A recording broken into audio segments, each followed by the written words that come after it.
guitar since about the age of 13. I started right before my 13th birthday. And this last Christmas, I got a loop pedal. Now raise your hand if you know what this is or what it does. Okay, so probably about half of you. For those that you don't know, a loop pedal allows you to record a musical passage, and then it allows you to record new musical passages on top of that, so it sounds like there's multiple guitars or instruments playing. If any of you guys are like Ed Sheeran fans, he uses a loop pedal all the time, so if you go to his concert, it's just him, a guitar, and a loop station. So I'm just going to show you a couple things of like how it works and how to use it, and also show you how simple it is and easy it is to use. So the first thing you need is an amp and electricity and power, so you plug it in, and need two cables. So you're going to have one cable running from the amp straight into the loop pedal, and you're going to plug it into input A. It's actually going to be really loud. Okay, cool. This is an extension pedal. It's like bought separately, but if you want to use a loop pedal and perform it, like you need to have an extension pedal. So this allows you to just step on this and it'll just stop the loop pedal. And then you can step back on the loop pedal and it'll just start it again, the exact same loop. And you plug it in right above the input.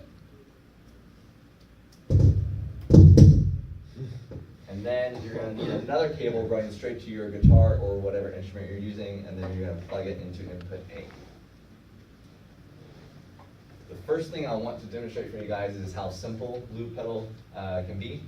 And how many of you guys can count to 4? I think pretty much everyone can do that. So if you keep a steady beat, that's like the first thing that you learn with the loop pedal. So if I just count 1, 2, 3, 4, back to 1, it's very, very simple, guys. So just to demonstrate, two chords that Kiefer showed us was G and C. So we have C here, and then we have G. And the principle with the loop pedal is you want to end the loop on the same beat that you start the loop. So if I hit the pedal on beat 1, I want to hit it again also on beat 1. So just count with me. 1, 2, 3, 4. 1, 2, 3, 4. 1, 2. Very simple. And once you have a steady beat, you can add stuff to it. Once the green light is on, you can just add new musical passage to it. 3, 4. 1, 2, 3, 4. 1, 2, 3, 4. Very simple. And then to clear the passage, you just hold down on the extension pedal for at least 3 seconds, and it'll clear it, and then you can start a new loop. The second part that I want to show you guys is a little bit of how to understand music. It's going to be really hard to actually teach you guys very much in just a couple minutes, but I kind of just want to teach you guys like how a music scale works. So the easiest one would be the key of C, because there aren't any sharps or flats. So you can see the principle of it. So if I'm in the key of C, obviously my first chord and my first note would be C. And so I'm going to have C, D, E, F, G, A, B, and then we go back to C, if that makes sense. Every single major scale is going to have the same whole step, half step pattern. So if you're looking at a piano, there's white notes and black notes. So if I'm on C, the next note is a black note, and then the next note after that is a D, right? So there's a whole step between C and D because it's 2 notes. A half step would just be the very next note. D to E is a whole step, and then E to F, there's no black note in between, so it's a half step. Now I'm going to do one more demonstration to kind of show you guys how notes work together, but I'm going to switch keys to the key of A, but it's the exact same whole step, half step pattern. If you sit down on a piano, you can figure this out for yourself. So if I'm in the key of A, obviously you just do the alphabet, right? So it's A, B, C, D, E, F, and G.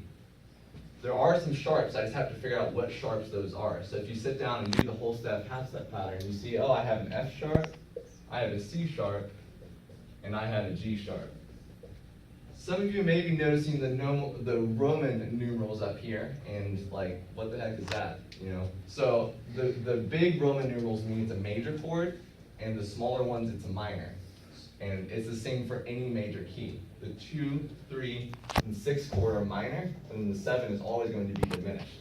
So my chords in the key of A, I have B minor, C sharp minor, that's not minor, that's diminished. And then I have, my 6th chord is F sharp minor, and then it'd be G sharp diminished. Now, I'm gonna try to do a chord progression for you guys, and just like notice that I'm counting, and I keep a steady beat the whole time, and also it's like, it makes sense with the notes that are in it. So the 4 chords that I'm doing is going to be F sharp minor, E, F sharp minor, D. It's just 4 chords, and it's gonna be 2 progressions, so I'm gonna count 4 twice. F sharp minor, E, F sharp minor, D. And then I'm gonna have 3 different riffs, I call them riffs that I do, and you can see how those notes correlate with those chords. So the first one, I'm gonna be playing an E here, an A here, another E, and then a B. The second riff is almost the same, but I have C sharp here instead of E, and I'm also playing an A and a B. And then the last riff, I'm actually playing multiple notes while each chord is playing. So here it's going to be C sharp and E, and then C sharp, E, B. C sharp, E, C sharp, E, B, if that makes any sense. But each chord also has 3 notes, obviously, at least 3 notes. So if I play notes that are in that chord, it's going to sound good. So if you just sit down and actually like understand how music works, you can just figure out like how to use a loop pedal and stuff. It's really simple. It's really just counting to 4 and understanding like 7 basically. So I'm gonna go to the key of E, and again, just notice how I'm counting the whole time, and I'm focusing on the notes that are in that key and in the chords that I'm playing. So count with me. I'm gonna count to 4. 1, 2, 3, 4.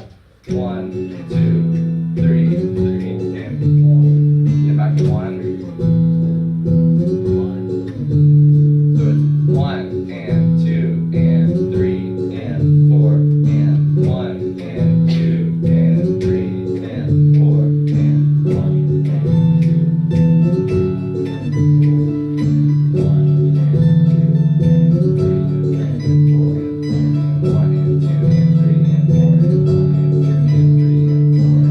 Second rep.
Fun to mess around, and although you probably didn't understand all of this right away because just a couple minutes, I hope that I was able to somehow inspire you to go and create art using the tools that Creator God has given us.